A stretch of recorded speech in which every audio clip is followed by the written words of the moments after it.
Welcome to our channel exam express. तो guys, आज के इस क्लास में हम लोग क्या डिस्कस करने वाले हैं, एसएससी जेईई 2025 के लिए प्रिपरेशन स्ट्रैटेजी के लिए हम लोग बात करेंगे। जैसे कि कल की क्लास में हमने पार्ट 1 में क्या डिस्कस किया था, एसएससी जेईई 2025 में टोटल नंबर ऑफ वैकेंसीज़ कितनी आई हुई है एंड आपकी जो एग्ज़ाम डेट है, एग्ज़ाम डेट क्या है CBT 1 CBT 2 दोनों के लिए। तो हमने क्या डिस्कस किए थे, जो CBT 1 का एग्ज़ाम होने वाला है ये 27 to 31 अक्टूबर 2025 के बीच में कंडक्ट होने वाला है। हमने CBT 2 के बारे में डिस्कस किए थे। जो CBT 2 का एग्ज़ाम आपका कंडक्ट होने वाला है ये कब होगा, जनवरी-फरवरी 2026 में। जनवरी-फरवरी 2026 में कंडक्ट होने वाला है CBT 2। एंड जो टोटल नंबर ऑफ वैकेंसीज़ हैं, जो टोटल नंबर ऑफ वैकेंसीज़ आई हुई है ये कितनी है, 1340 टोटल नंबर ऑफ वैकेंसीज़ आई हुई है। ठीक है, तो आपको इन चीज़ों में ध्यान रखना है। CBT 1 जो काफ़ी ज़्यादा तो टाइम नहीं है, बट जो टाइम ड्यूरेशन है ओनली अगर माना जाए तो 60 दिन रिमेनिंग बचे हुए हैं। अगस्त जो अभी चल रहा है, अगस्त, सितंबर और अक्टूबर में आपका एग्ज़ाम वाला मंथ है। मतलब जो भी इसमें 20 to 25 डेज़ बचेंगे, ओनली इस टाइम में आपको रिवीजन करना है। तो ये हमने प्रीवियस क्लास में डिस्कस किए थे। आप लोग जाके यहाँ पे ये वीडियोस को देखिए एंड देन उसके बाद आज के क्लास में हम लोग क्या डिस्कस करने वाले हैं। ठीक है, तो आज हम यहाँ पे CBT 2 एग्ज़ाम के लिए बात करेंगे। CBT 2 एग्ज़ाम्स की क्या मतलब, किस किस ब्रांच के लिए अवेलेबल है, कितने टोटल नंबर ऑफ क्वेश्चंस पूछे जाते हैं, कितने मार्क्स के पूछे जाते हैं एंड टाइम ड्यूरेशंस क्या रहने वाला है। देन हम यहाँ पे इसके नॉन टेक्निकल सिलेबस में रीजनिंग के सिलेबस के लिए बात करेंगे कि आपको हाई वेटेज, मीडियम वेटेज और लो वेटेज में किन किन चैप्टर्स को रखना है। देन उसके बाद हम यहाँ पे जनरल कुछ नॉन टेक्निकल्स में GK GS के लिए बात करेंगे एंड कुछ सब्जेक्ट्स के लिए बात करेंगे कि सिविल, मैकेनिकल, इलेक्ट्रिकल के लिए कौन कौन से हमारे पास सब्जेक्ट इम्पोर्टेंट हैं। ठीक है, तो हम लोग क्लास को स्टार्ट करेंगे। तो CBT 2 के लिए प्रिपरेशन स्ट्रैटेजी बात करेंगे। SSC JEE 2025 preparation plan.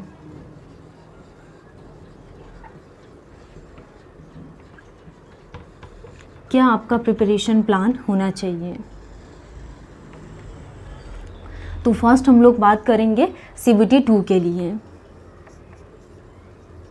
CBT 2, तो CBT 2 में हम लोग क्या डिस्कस करने वाले हैं, सबसे फर्स्ट नंबर पे हम सब्जेक्ट। तो सब्जेक्ट में क्या पूछेंगे आपके, इंजीनियरिंग का। तो सब्जेक्ट में क्या पूछा जाएगा यहाँ पे, इंजीनियरिंग। तो इंजीनियरिंग में कौन कौन से सब्जेक्ट पूछे जाएगा, सिविल इंजीनियरिंग, मैकेनिकल इंजीनियरिंग और इलेक्ट्रिकल इंजीनियरिंग। तो ये आपका टेक्निकल सब्जेक्ट से पूछे जाएंगे। तो total number of questions,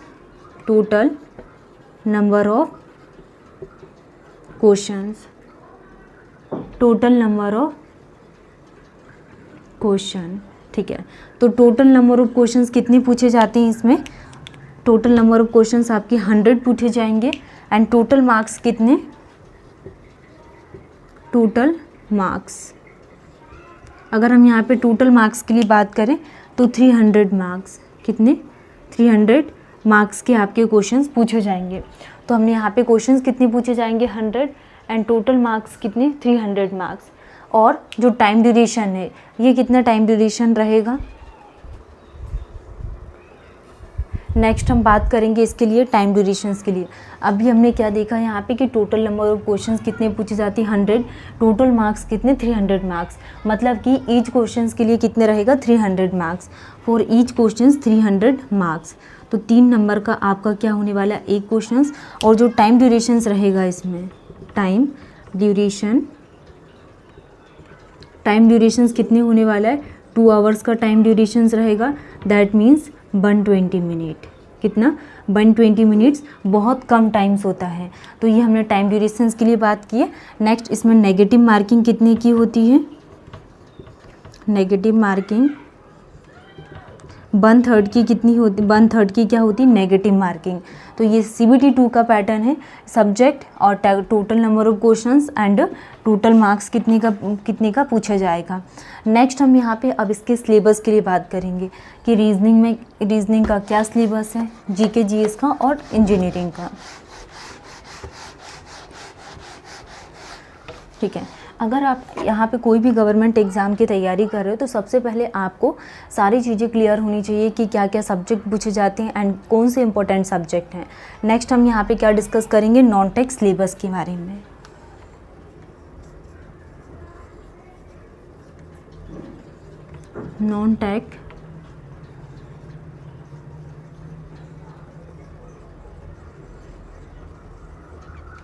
non technical syllabus.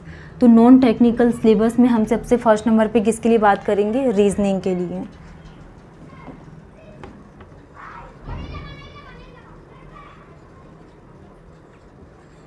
Non technical syllabus में हम किसके लिए बात करेंगे, रीजनिंग के लिए। तो रीजनिंग में हम सबसे फर्स्ट नंबर पे कैसे पढ़ाई करेंगे, हाई वेटेज चैप्टर्स के लिए, मीडियम वेटेज चैप्टर और लो वेटेज चैप्टर, इसको 3 पार्ट में हम डिवाइड कर लेंगे। तो हाई वेटेज में हम उन सब्जेक्ट को सबसे फर्स्ट नंबर पे रखेंगे जिनसे अभी तक के अगर प्रीवियस ईयर डाटा उठाया जाए तो सबसे ज़्यादा जो क्वेश्चंस पूछे हुए हैं। तो high weightage subject,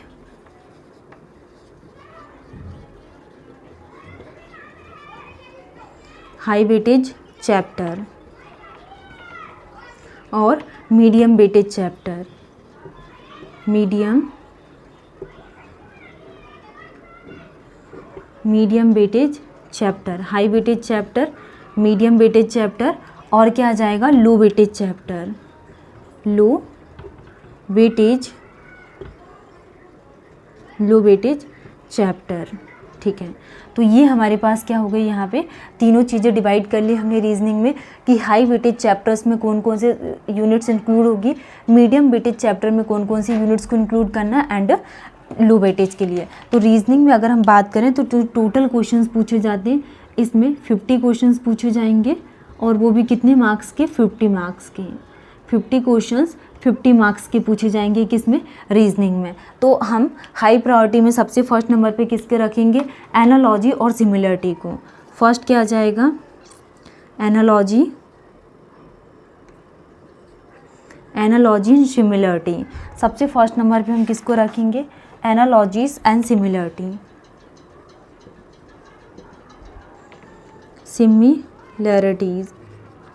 analogy and similarity. Second option में हम किसके पढ़ेंगे, सीरीज़ को। एनालॉजी और सिमिलरिटी से बहुत क्वेश्चंस पूछे जाते हैं, 4 to 5 क्वेश्चंस तो पूछ लेते हैं। नेक्स्ट हम यहाँ पे सीरीज़ के लिए बात करेंगे एंड कोडिंग डिकोडिंग से भी 4-5 क्वेश्चंस पूछ लेते हैं। कोडिंग डिकोडिंग हो गया। हमने क्या देखा, analogy and similarities, series, coding decoding. Mathematical operation से 2 से 3 क्वेश्चंस पूछ लेते हैं। मैथमेटिकल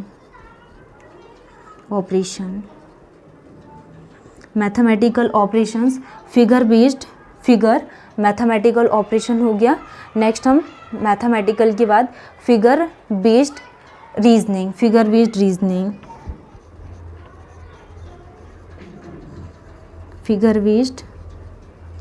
रीजनिंग के लिए बात करेंगे। इसके बाद फिगर बेस्ड रीजनिंग के बाद blood relations.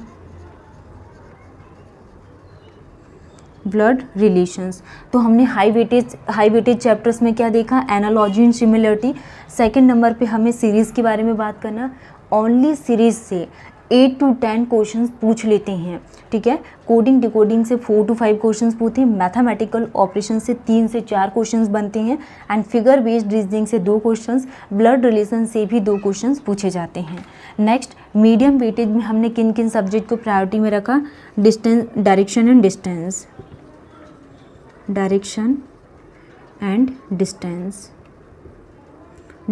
And distance first priority. Medium weightage chapters के लिए बात करें तो जो मीडियम वेटेज चैप्टर्स में हमने डायरेक्शन एंड डिस्टेंस को फर्स्ट ऑप्शंस में रखा। सेकंड अगर हम बात करें तो paper cutting and folding,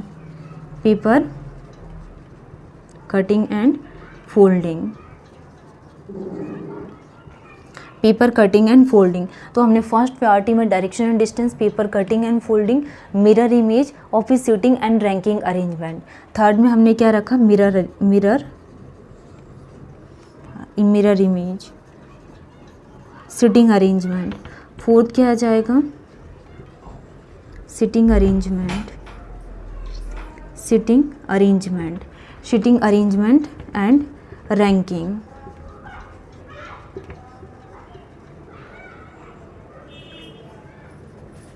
ranking arrangement. तो मीडियम प्रायोरिटी में हमने किसको रखा है यहाँ पे, direction and distance, paper cutting and folding. Third में हमें क्या देखना, mirror image, sitting and ranking arrangement. अगर हम यहाँ पे लो वेटेज के लिए बात करें तो लो वेटेज में सबसे फर्स्ट में हमें क्या देखना है यहाँ पे, स्लोजिम्स के लिए हम बात करेंगे, स्लोजिम्स और कंक्लूजन। स्लोजिम्स और कंक्लूजन्स को हम यहाँ पे लो वेटेज में रखेंगे, ठीक है। नेक्स्ट स्लोजिम्स और स्टेटमेंट एंड कंक्लूजन।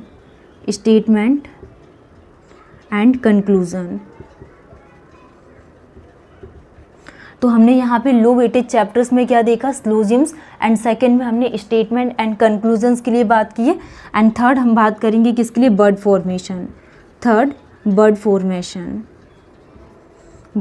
फॉर्मेशंस। तो हमने क्या देखा, लो वेटेज चैप्टर में स्लोजिम्स, सेकंड हमने statement and conclusion, bud formation, and bird formations के बाद हम फोर्थ क्या देखेंगे, बेन डायग्राम, ठीक है। बेन डायग्राम हो गया फोर्थ। और जो फिफ्थ में हम किसको रखेंगे, मैट्रिक्स को, फिफ्थ में हम किसको रखेंगे, मैट्रिक्स रीजनिंग, एंड सिक्स में क्यूब्स एंड डाइज,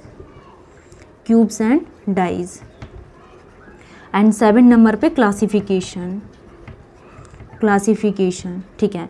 तो हमने सबसे फर्स्ट नंबर पे क्या बात की है, नॉन टेक्निकल सिलेबस में हाई वेटेज सब्जेक्ट में फर्स्ट प्रायोरिटी में एनालॉजी सिमिलरिटीज सीरीज से 9 to 10 क्वेश्चंस पूछे जाते हैं।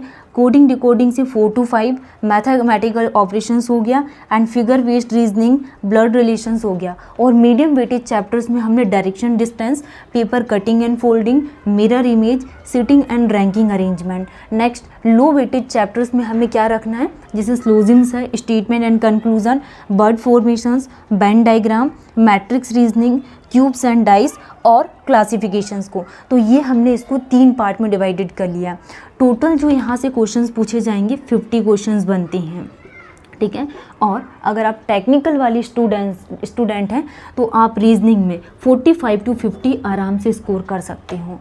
नेक्स्ट अब हम यहाँ पे नॉन टेक्निकल के सिलेबस के लिए बात करेंगे।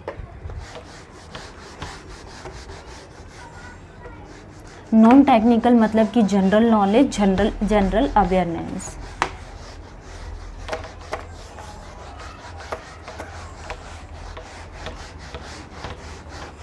जीएस के लिए हम बात करेंगे जनरल साइंस, ठीक है। तो अब हम किसके लिए बात कर रहे हैं, जीएस जनरल साइंस। तो जनरल साइंस को भी हम 3 पार्ट में डिवाइडेड करेंगे, high weightage chapter, medium weightage chapter और लो वेटेज चैप्टर्स में। High weightage chapter,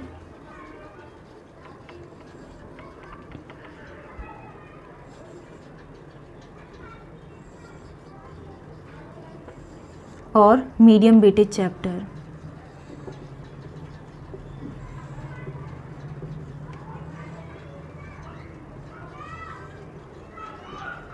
high weightage chapter, medium weightage chapter and low weightage chapter.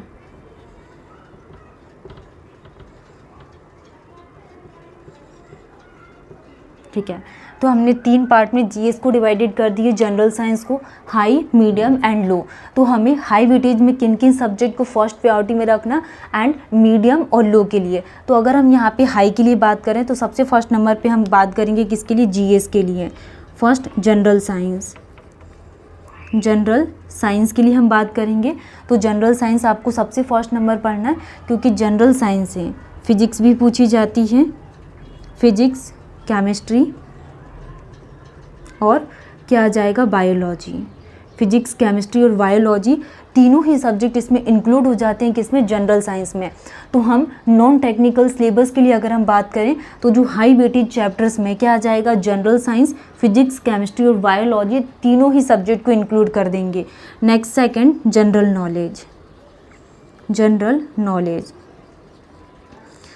Knowledge भी पूछा जाएगा। एंड थर्ड अगर हम बात करें तो करंट अफेयर्स। ठीक है, तो ये तीनों सब्जेक्ट को हम हाई प्रायोरिटी में रखेंगे। मतलब अगर हम यहाँ पे जनरल साइंस, जनरल नॉलेज और करंट अफेयर्स के लिए बात करें तो इन तीनों से ही जो क्वेश्चंस बनते हैं 30 से 35 मार्क्स के ओनली इसी टॉपिक से पूछ लेते हैं। जनरल साइंस, जीएस, जीके और करंट अफेयर से ओनली 30 से 35 क्वेश्चन पूछे जाते हैं।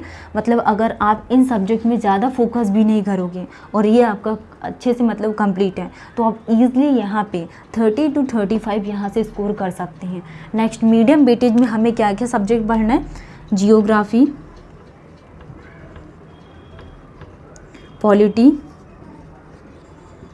पॉलिटी से भी 4 to 5 क्वेश्चंस पूछे जाते हैं। हिस्ट्री, पॉलिटी हिस्ट्री हो गया। और हिस्ट्री के लिए अगर हम बात करें आर्ट एंड कल्चर्स, ठीक है। तो ये मीडियम वेटेज में अगर हम बात करें जियोग्राफी है, polity, history, art and culture, तो यहाँ से जो क्वेश्चंस बनते हैं तो कितने क्वेश्चंस पूछे जाते हैं, 15 to 20 मार्क्स के क्वेश्चंस बनते हैं, ठीक है। 15 से 20 क्वेश्चंस इस टॉपिक से पूछ लेते हैं, geography, polity, history, art and culture. Next हम यहाँ पे लो वेटेज चैप्टर के लिए बात करेंगे। तो लो वेटेज चैप्टर्स में क्या आ जाएगा, इकोनॉमी हो गया, इन्वायरमेंट,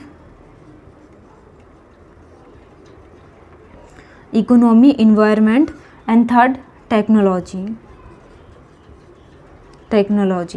तो लो वेटेज चैप्टर्स में इकोनॉमी, एनवायरनमेंट एंड टेक्नोलॉजी, ये तीनों ही सब्जेक्ट किस में आ जाएंगे, लो वेटेज चैप्टर्स में।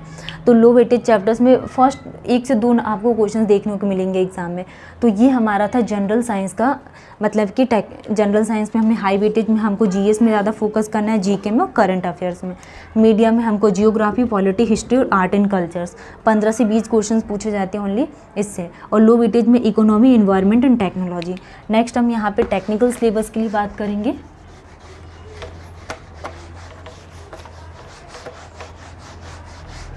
टेक्निकल सिलेबस में हम यहाँ पे सिविल इंजीनियरिंग का देखेंगे।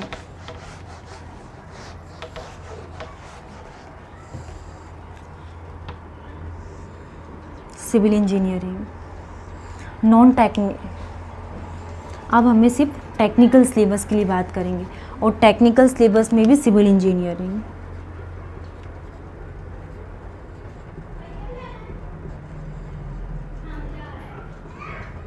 ठीक है। तो हमें सिविल इंजीनियरिंग के लिए बात करना है कि फर्स्ट प्रायोरिटी मतलब कि हाई वेटेज सब्जेक्ट, हमें किन किन सब्जेक्ट में ज़्यादा फोकस करना है एंड लो वेटेज के लिए, ठीक। तो टेक्निकल सिलेबस हम सिविल इंजीनियरिंग ब्रांच के लिए बात करेंगे। तो सबसे फर्स्ट नंबर पे जो सब्जेक्ट इंक्लूड है, 60 to 70 मार्क्स आप किन सब्जेक्ट से ईजिली स्कोर कर सकते हैं, तो हम उन सब्जेक्ट्स के लिए बात करेंगे। एंड जो रिमेनिंग 30 to 40 मार्क्स आप किन सब्जेक्ट से स्कोर करेंगे, हम उन सब्जेक्ट्स के लिए बात करेंगे। तो हम सिविल इंजीनियरिंग टेक्निकल सिलेबस को 2 पार्ट में डिवाइडेड करेंगे। सब्जेक्ट इंक्लूड्स, ठीक है। तो किन किन सब्जेक्ट जो हम यहाँ पे फर्स्ट प्रायोरिटी में रखेंगे, सब्जेक्ट इंक्लूड 60 to 65 मार्क्स, जिससे हम ईज़िली 60 से 65 मार्क्स ईज़िली स्कोर कर सकते हैं। तो वो कौन कौन से सब्जेक्ट हैं जिससे आप आराम से 60 से 70 मार्क्स ला सकते हो, ठीक है। तो सबसे फर्स्ट नंबर पे बीएमसी को, सबसे फर्स्ट नंबर पे हम बात करेंगे बीएमसी के लिए कि सब्जेक्ट इंक्लूड्स 60 to 65 मार्क्स के लिए हम सबसे फर्स्ट नंबर पे फोकस करेंगे बीएमसी में। सेकंड अगर हम यहाँ पे building material and construction, building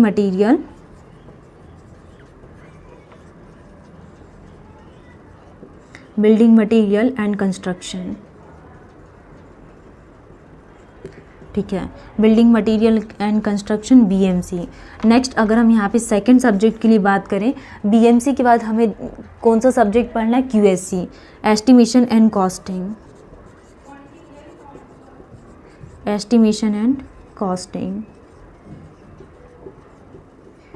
तो कौन सा सब्जेक्ट है, क्यूएससी, एस्टिमेशन एंड कॉस्टिंग, ये सेकंड प्रायोरिटी में हमको रखना है।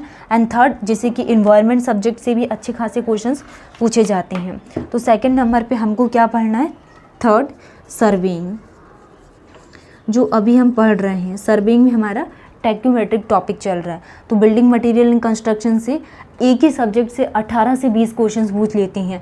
कॉस्टिंग से आपके 10 से 12 क्वेश्चंस पूछे जाते हैं। सर्वेइंग से कितना 9 to 10 मार्क्स के क्वेश्चंस पूछे जाते हैं। एनवायरमेंटल इंजीनियरिंग में 8 to 10 मार्क्स के क्वेश्चंस बनते हैं। Fourth environment, environment. नेक्स्ट हमने क्या देखा, building material and constructions, estimation and costing QSC। Third हमने सर्वेइंग के लिए बात की। फोर्थ हमने यहाँ पे इन्वायरमेंट के लिए देखा कि इन्वायरमेंट में हम ये भी डिस्कस करेंगे कौन कौन से टॉपिक्स इंपॉर्टेंट हैं। Next soil mechanics, soil mechanics. Soil mechanics के बाद अगर हम बात करें किसके लिए, RCC, reinforced cement concrete, reinforced cement concrete. तो हमने क्या देखा यहाँ पे, BMC, QSC, surveying, environment, soil mechanics, RCC, reinforced cement concrete. इसके बाद strength of material, strength of material, ठीक है।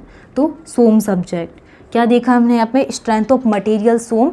नेक्स्ट हम बात करेंगे 8 में FM, fluid mechanics,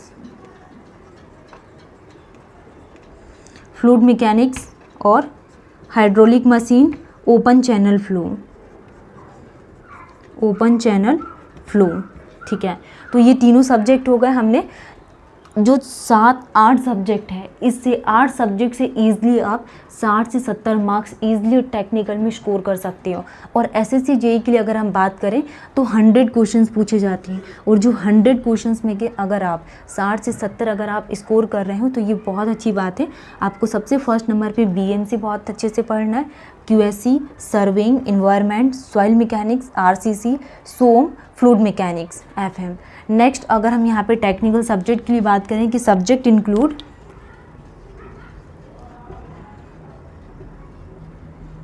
subject include 35 to 40 marks, 35 to 40 marks. तो ये कौन कौन से सब्जेक्ट हैं जिससे हम यहाँ पे 35 से 40 मार्क्स ईजिली स्कोर कर सकते हैं। जैसे कि स्टील हो गया, स्टील, हाईवे, स्टील सब्जेक्ट हो गया, हाईवे है। और हाईवे की अगर हम बात करें रेलवे, रेलवे, रेलवे के बाद स्ट्रक्चर, टॉस, स्ट्रक्चर, स्ट्रक्चर, ठीक है। एंड जैसे कि steel, highway, railway, structure, irrigation,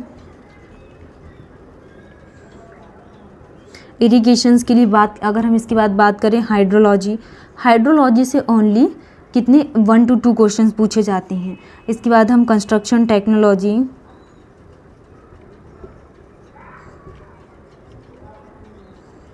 construction technology के बाद CPM and PERT, CPM and PERT, ठीक है। तो ये 35 से 40 मार्क्स आप किन सब्जेक्ट से स्कोर कर सकते हो, जैसे स्टील सब्जेक्ट हो गया, हाईवे सब्जेक्ट है, railway, theory of structures, irrigation, hydrology, construction technology, CPM and PERT। तो ये था हमारे सबसे ज़्यादा मोस्ट इम्पोर्टेंट सब्जेक्ट, ठीक है। BMC, QSC, surveying, environment, soil mechanics, RCC, सोम और FM। तो इसमें से हमारा एनवायरनमेंट भी कंप्लीट हो गया, सॉइल मैकेनिक्स, और अभी रनिंग में हम यहाँ पे क्या पढ़ रहे हैं, सर्वेइंग। तो आज की इस क्लास को हम यहीं पे स्टॉप करते हैं। नेक्स्ट डे न्यू सब्जेक्ट के साथ मिलेंगे। Thank you.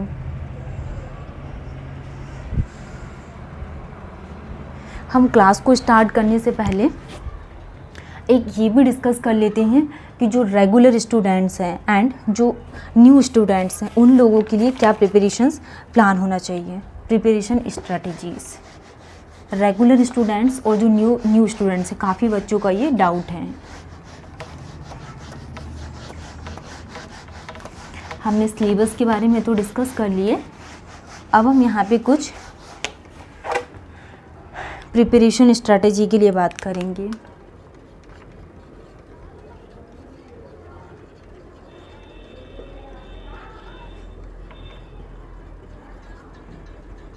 तो क्या आपकी प्रिपरेशन स्ट्रेटजी होना चाहिए। तो अगर हम यहाँ पे प्रिपरेशन स्ट्रेटजी के लिए बात करें, जैसे कि अगर आप रेगुलर स्टूडेंट हैं, जैसे कि जो 1-2 साल से अभी तैयारी कंटिन्यू करते आ रहा है, तो उनको कैसे पढ़ाई करना, और जो न्यू स्टूडेंट है अभी के पास आउट, तो उनको मतलब किस तरीके से पढ़ाई करना चाहिए। तो फर्स्ट के जो 2 मंथ हैं, फर्स्ट 2 मंथ आप लोगों को क्या करना है, अगर आपका सिलेबस कंप्लीट हो गया है, ठीक है, तो जो 70% आपको क्या करना है, जो रेगुलर स्टूडेंट है उनको सिलेबस कंप्लीट करना है। 70% आपको क्या करना है, सिलेबस कंप्लीट करना है। सिलेबस आपको कंप्लीट करने में फोकस करना है। नेक्स्ट जो बचे 30% है उसमें आप लोग को ज़्यादा से ज़्यादा रिवीजन करना है। 30% आपको किस में फोकस करना है, रिवीजन में फोकस करना है, ठीक है। जो रेगुलर स्टूडेंट्स हैं उनको इन 2 मंथ में क्या क्या करना है, 70% आपको सिलेबस में फोकस करना है और 30% आपको ज़्यादा से ज़्यादा रिवीजन करना है। रिवीजन बहुत इंपॉर्टेंट है। नेक्स्ट अगर हम यहाँ पे न्यू स्टूडेंट के लिए बात करें जो अभी पास आउट हैं, तो इन स्टूडेंट्स को क्या करना है, फर्स्ट 2 मंथ्स ओनली। अब आप लोग क्या डायरेक्ट रिवीजन तो कर नहीं सकते, तो इन आपको किस में ध्यान देना है, सिलेबस कंप्लीट करने में। आपको सबसे फर्स्ट नंबर पे सिलेबस क्या करना है, पूरा कंप्लीट करना है। देन उसके बाद ही आप लोग रिवीजन कर पाओगे, सिलेबस कंप्लीट, ठीक है।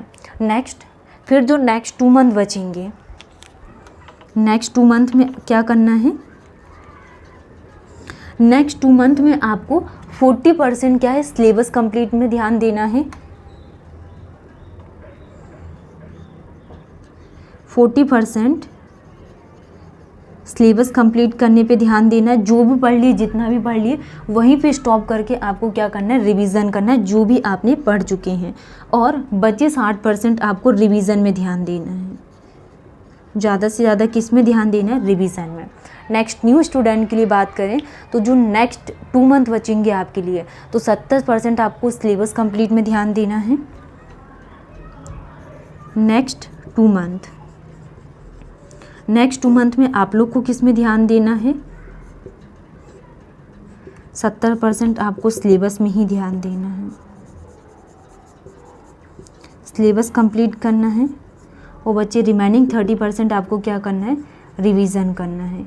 इस तरीके से अगर आप पढ़ाई करोगे तो 100% आपका SSC JEE 2025 क्वालिफाई हो जाएगा। Thank you.